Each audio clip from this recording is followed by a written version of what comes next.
Hello guys, my name's Sylvia and this is my very own mother-in-law story. Ever since I started dating Matt, my now husband, I knew that I would end up writing here. Why? Well, his mother Betty has been a witch to me from the very beginning. God, this woman is absolutely horrible. I don't know how I managed to tolerate her for so long. She is a big pain in the ass and doesn't even want to change herself. It all started when we met. Betty is an extremely judgmental and ignorant person who thinks she is better than everyone.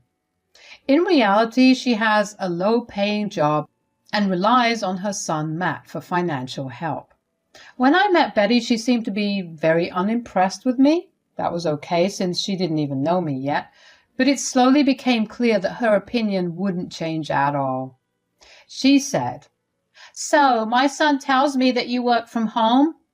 I don't know what kind of job allows work from home anymore. I bet it doesn't pay above minimum wage." No, Betty, it does pay pretty well. I managed to earn $80,000 a year. I think it's pretty good enough. I don't need to be at the office for this work. Wow, they pay that much to lie around the house and be lazy. I didn't know that. I guess people nowadays don't have proper work ethics to go to the office. Not everyone can be hard-working like me. Her words and her tone were dripping with judgment. I realized soon enough that she thinks I'm beneath her and her son. Surprisingly, she never said that I didn't deserve her son. She simply kept putting me down while showing me that she was a rich and cultured woman. It was strange and annoying, but it got even stranger. She said, "What about your parents, Sylvia? Do they live around here? I never heard your surname in these parts before. It's very strange since I know everyone here." "They're not from around here. They live in a different country altogether. I moved here for college when I was 18. I have been here since then." "Oh my God, so now you're telling me that you are an immigrant. I didn't know that, Sylvia. I hear that life is very difficult in third world countries. I hope your parents are getting by fine. Do you help out?" "No, I don't need to. They manage on their own. I do send gifts and stuff sometimes." "Of course you do, Sylvia. Not everyone around the world gets to enjoy high-quality goods. Let me know if they need anything. I can always help out. I know how exciting it is to get nice gifts. Maybe I can send them some of my own."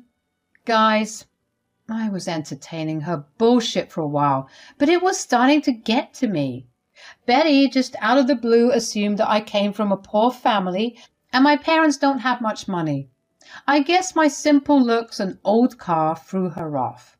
We met at a carnival instead of an upscale restaurant, which might also have influenced her opinion, but it was Matt's idea to meet her. He said that she loves carnivals. Even if I didn't look rich, the stuff Betty was saying was downright low. Matt was off to bring us food, so I was stuck dealing with Betty on my own. As soon as Matt was back, Betty kept inappropriate comments and opinions to herself. When we were returning home, I did talk to Matt about these problems. I knew that I had to tell him the first day so that he knew how long it had been going on. I said, "Matt, I don't think I can be close to your mom after this. She is extremely judgmental and I don't think I can look past her behavior."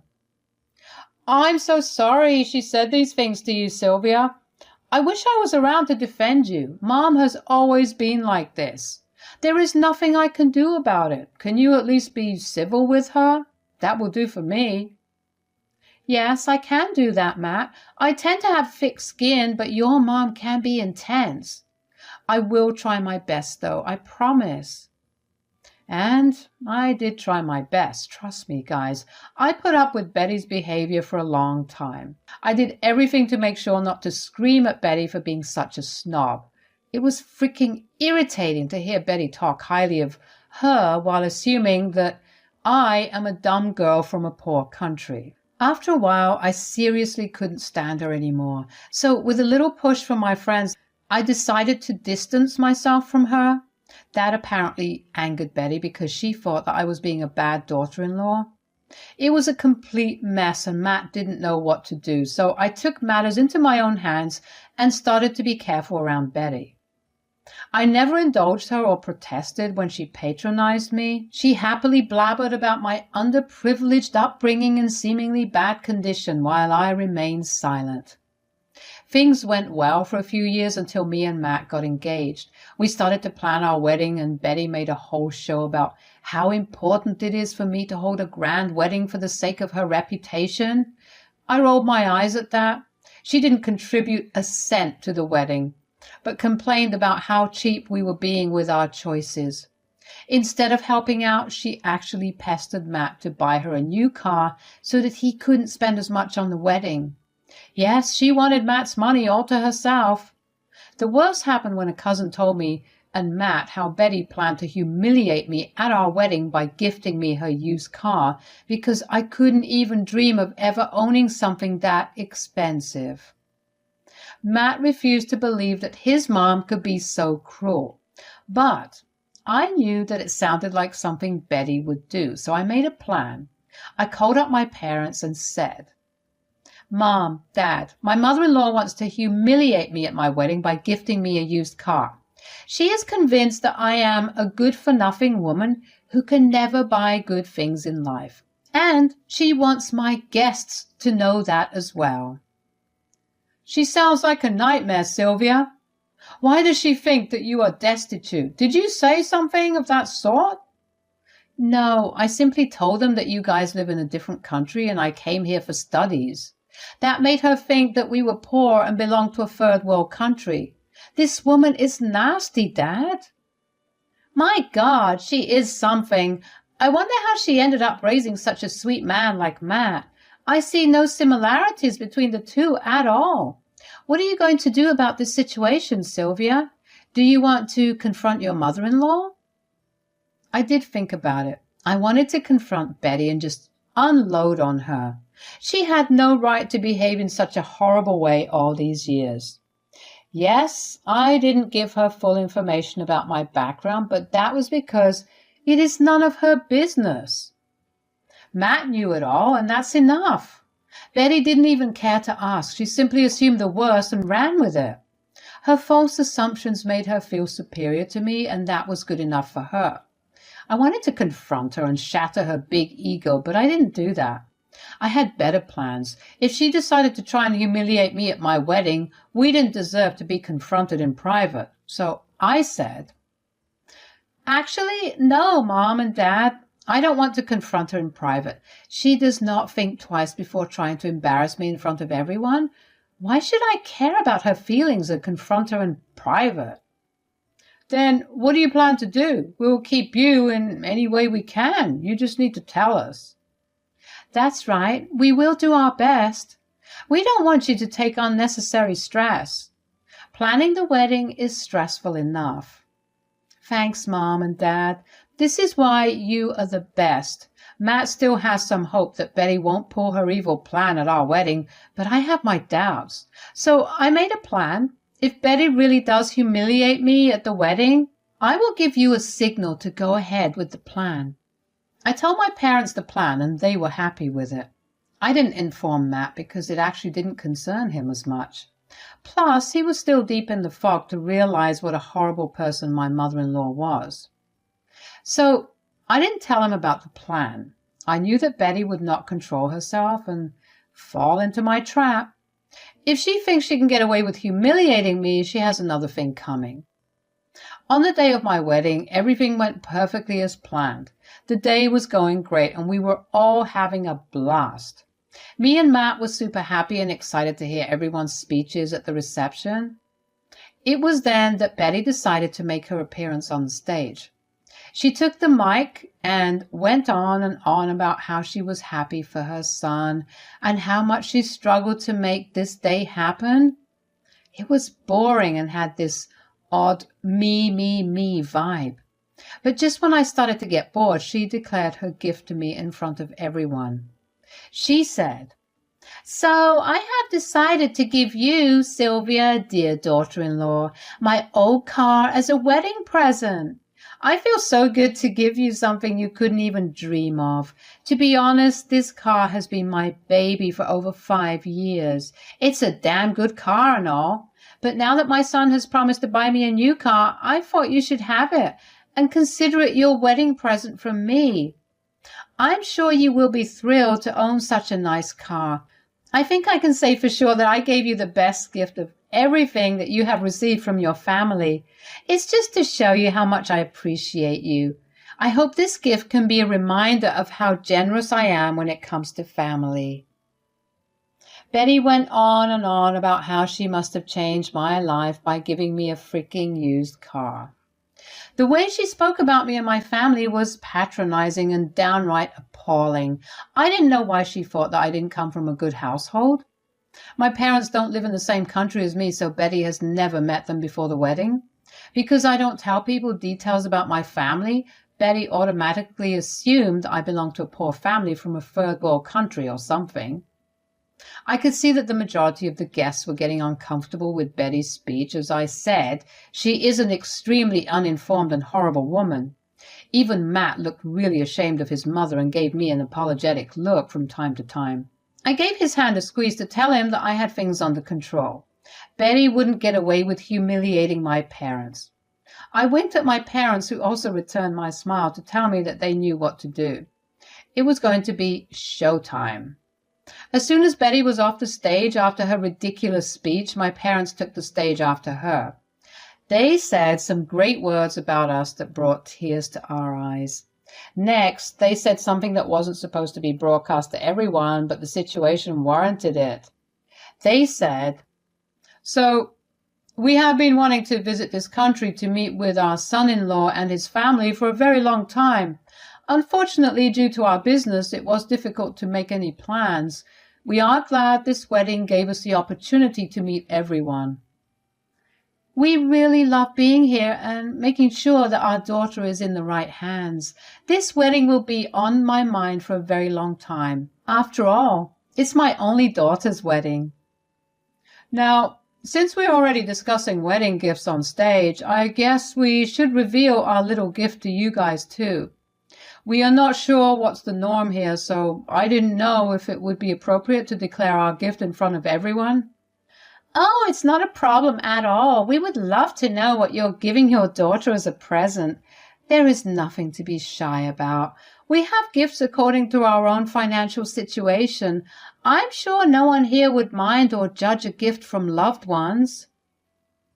Betty thought she was being smart by casually hinting to everyone that my parents were ashamed to reveal their puny little gift in front of everyone. She was trying to be a patronizing little witch, and it was pissing me off. But Betty had no idea how embarrassed she was going to be after my parents revealed their gift. I already knew what they were giving me, but I told them not to talk about it at the wedding. I didn't want Betty to feel like my parents were overshadowing her gift, but after I learned and saw Betty's outrageous behavior, I told my parents to tell everyone what they were giving me, and they agreed. By my dear mother-in-law's insistence, of course. They said, "Thank you for the confirmation, Betty. I see that this is a loving and caring community. No one here really judges people at all. It's so nice to see that after such a long time." Yes, now since people here don't mind sharing details on their wedding gifts, we feel comfortable talking about it too. So me and my husband are really excited to disclose our wedding gift to this wonderful couple who got married today. For my sweet daughter and her amazing new husband, we are giving you guys a new mansion in this area.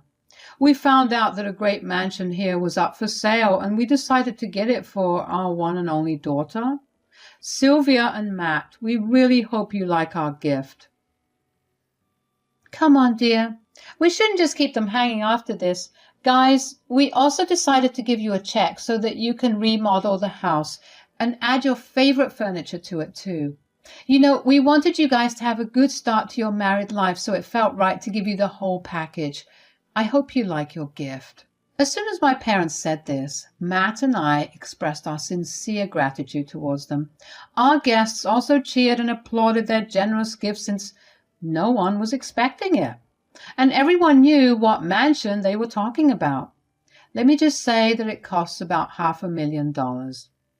And the check was for another $20,000 so that we could get the house furnished as we liked. Matt wasn't expecting that, so he was super happy.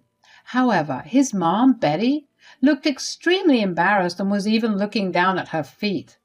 It was glorious to see Betty get a proverbial slap across her face. If you think that the fun ended there, you are wrong. Betty is one of a kind. This woman had the audacity to walk up to us and express her disappointment at my parents' gift.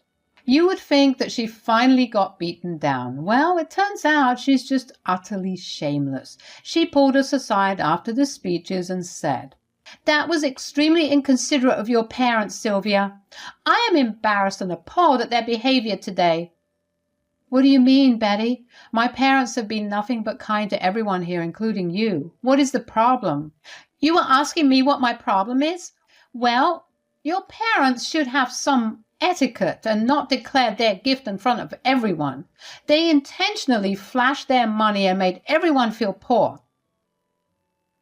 Betty's words brought out a big laugh from within me. Seriously, guys, I couldn't help but laugh at her ridiculous words. Now, she was accusing my parents of flashing their wealth. I said, "I don't know what you're talking about, Betty. You were the one who told them that they can declare their gift in front of everyone. They just did what you did before them. How did they suddenly become inappropriate?" "Well, they knew that their gift would overshadow everyone, and it even made me look embarrassed. This is not done. Your family intentionally humiliated me." "Isn't that what your plan was, Betty?" "I knew and heard what your plan was. I knew that you wanted to embarrass me and my parents by bringing up your gift and hinting that I am not rich enough to afford good things." "Are you accusing me of insulting you today, Sylvia? My God, just because I'm a poor woman who can't give you a good gift, you are intentionally humiliating me. Matt, are you hearing this? Look at how ungrateful your wife is." "What do you want me to say, Mom? Sylvia is right. You did start this shit show first. I heard what you said during your speech. You tried to humiliate my wife and her family, Mom. Don't try to turn the narrative now. You knew what you were doing, weren't you?" Immediately, Betty knew that she had messed up and got caught. Now her own son was throwing questions that she couldn't answer truthfully.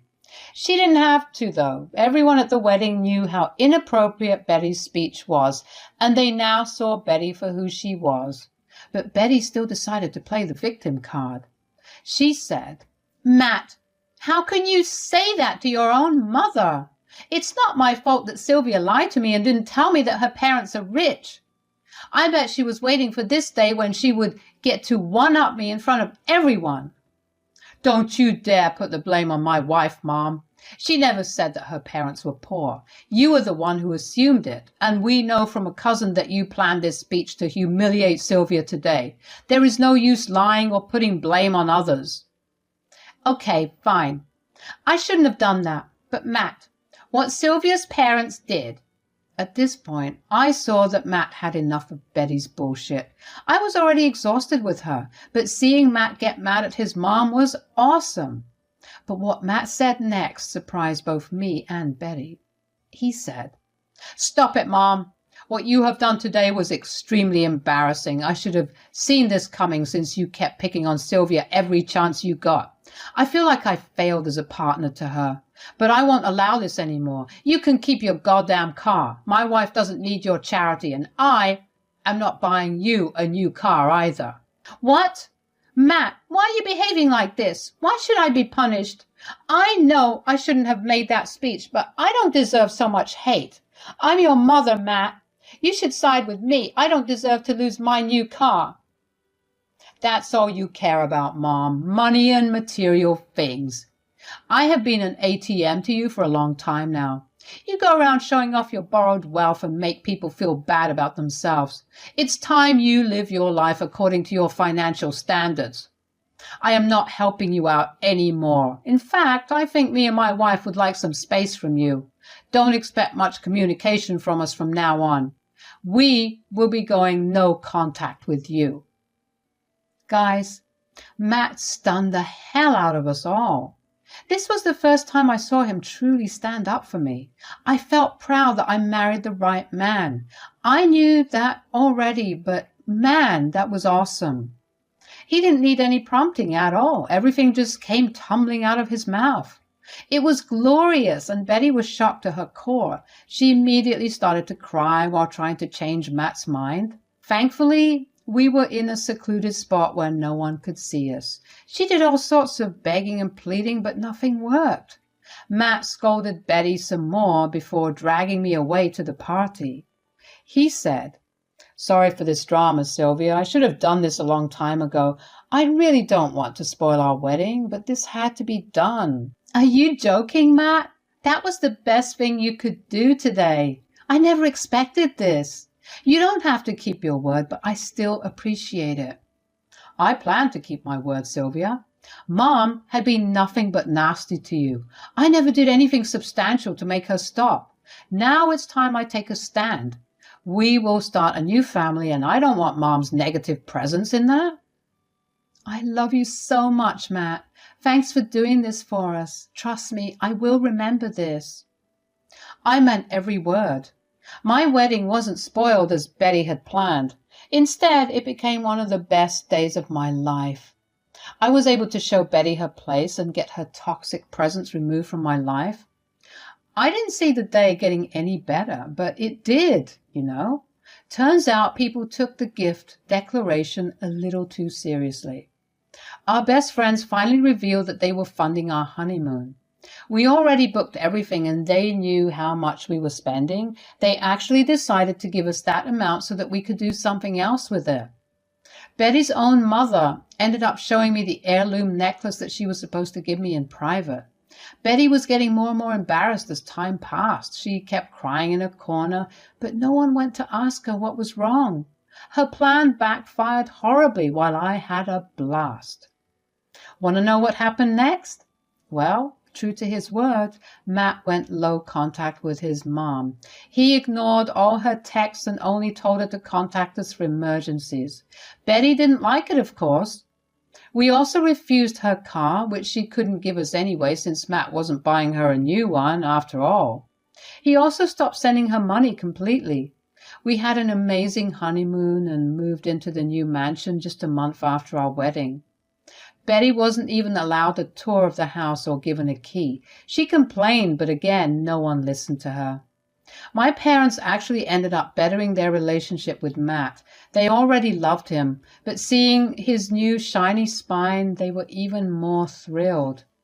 From the money Matt and I saved by not paying his mom, we take tours to visit my parents when we can.